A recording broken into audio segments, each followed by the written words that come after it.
નમસ્કાર. શું નામ તમારું? ગોસ્વામી બાબુભાઈ. બાબુભાઈ, કયું ગામ? માણસા. તાલુકો? માણસા. જિલ્લો? ગાંધીનગર. ઓકે. બાબુભાઈ, તમારા ઘરમાં કોઈને કઈ પ્રોબ્લેમ હતો, તકલીફ થતી હતી શરીરને લઈને? કઈ તકલીફ હતી? શું તકલીફ હતી? હાજી, મારા વાઈફને જ તકલીફ હતી.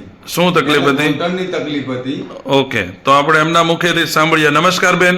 નમસ્કાર. શું નામ તમારું? ભાનુબેન ગોસ્વામી. ભાનુબેન.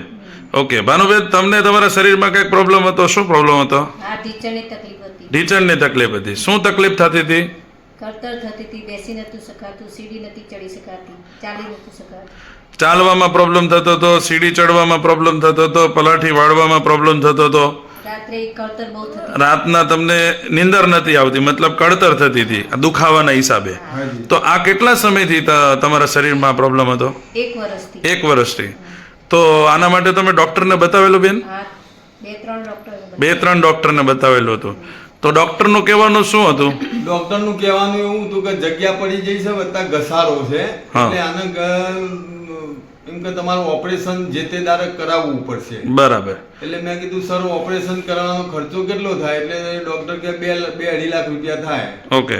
મેં કીધું કઈ વાંધો નહીં. પછી અમે એક એવો નાનો વિડીયો જોયો ફેસબુક ઉપર. હા.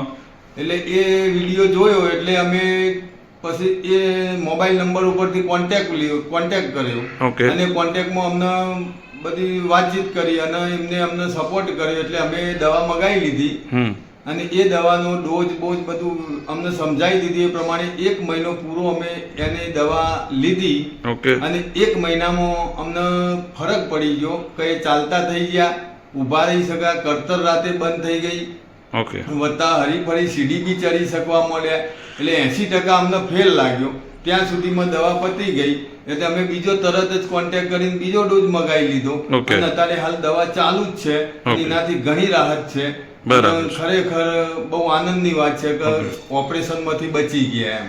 મતલબ કે આ તમારો કહેવાનો ભાવાર્થ એવો છે અમારા દર્શક મિત્રને કે તમારા ઘરની અંદર 1 વર્ષથી જે પ્રોબ્લેમથી તમે સતત હેરાન થતા હતા, અવારનવાર ડૉક્ટરને ત્યાં જતા હતા, ડૉક્ટરનું કહેવાનું એમ હતું કે ઓપરેશન સિવાય સારું નહીં થાય અને લગભગ ખર્ચો 2 થી 2.5 લાખ રૂપિયાનો બધા ડૉક્ટરનું કહેવાનું એવું હતું કે જોઈન્ટ રિપ્લેસમેન્ટ કરાવવું પડશે, જગ્યા થઈ ગઈ છે, ઘસારો લાગ્યો છે એના માટે. હાજી, હાજી.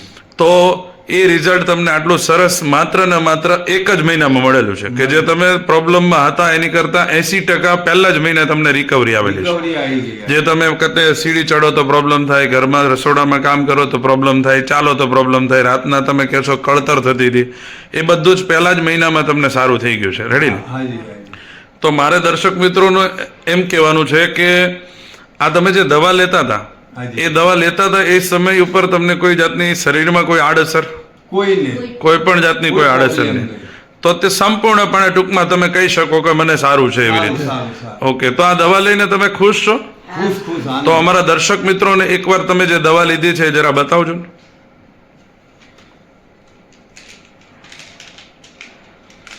આ દવા છે. આ 3 બોટલનો કોર્સ તમે કરેલો છે ને? ઓકે. ઓકે.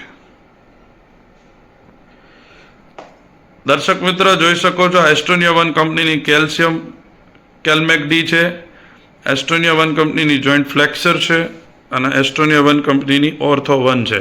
ઓકે. તો આ 3 બોટલનો પહેલા તો તમે 1 જ મહિનાનો કોર્સ કરેલો છે અને આજે તમારી પાસે બીજા મહિનાનો કોર્સ તમારી સમક્ષ પહોંચ્યો છે. રેડી?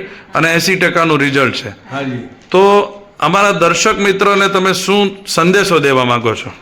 સંદેશો એ દેવા માંગીએ છીએ કે ડોક્ટરની સલાહ મુજબ જો ઓપરેશન કરાવવાનું આપણને કહેતા હોય ડોક્ટર સાહેબ, તો પહેલા ઓપરેશન કરાયા પહેલા 1 વખત તો આ દવાનો ઉપયોગ કરવો જ જોઈએ. બરાબર. આથી જ ઓપરેશન કરાવવું જોઈએ. મતલબ કે આ તમારો આત્મવિશ્વાસ બોલે છે કે જે 1 વર્ષથી તમારા ઘરમાં પ્રોબ્લેમ હતો, લેવી જ જોઈએ. અને 1 મહિનાની અંદર તમને જો ફરક લાગે તો પછી આગળ વિચારવું જોઈએ. બાકી 1 વખત તો આ દવા જરૂર લેજો બધા. ઓકે, આ તમારો આત્મવિશ્વાસ બોલે છે. મારો આત્મવિશ્વાસ. તો દર્શક મિત્ર, આ જે દવાનો શબ્દ અમે ઉપયોગ કરી રહ્યા છીએ તે કોઈ દવા નથી, માત્ર ને માત્ર આજની આજીવિકા પ્રમાણે આપણા જે ખોરાકની અંદર પોષક તત્વોની કમી જે છે તે આ દવાથી અમે સંપૂર્ણપણે પૂરી કરીએ છીએ. અને જે આવી ઉંમરમાં જે કંઈ આવી બીમારી આવે છે ને જે પ્રોબ્લેમ આવે છે એ નજીક જેવા ખર્ચની અંદર લોકોને અમે સારા કરીએ છીએ અને અવારનવાર અમે તમારી સમક્ષ આવા ને આવા રિઝલ્ટ લાવતા રહીએ છીએ અને લાવતા રહીશું. તો ઇન્ટરવ્યૂ આપવા બદલ તમારો ખૂબ ખૂબ ધન્યવાદ. ઓકે.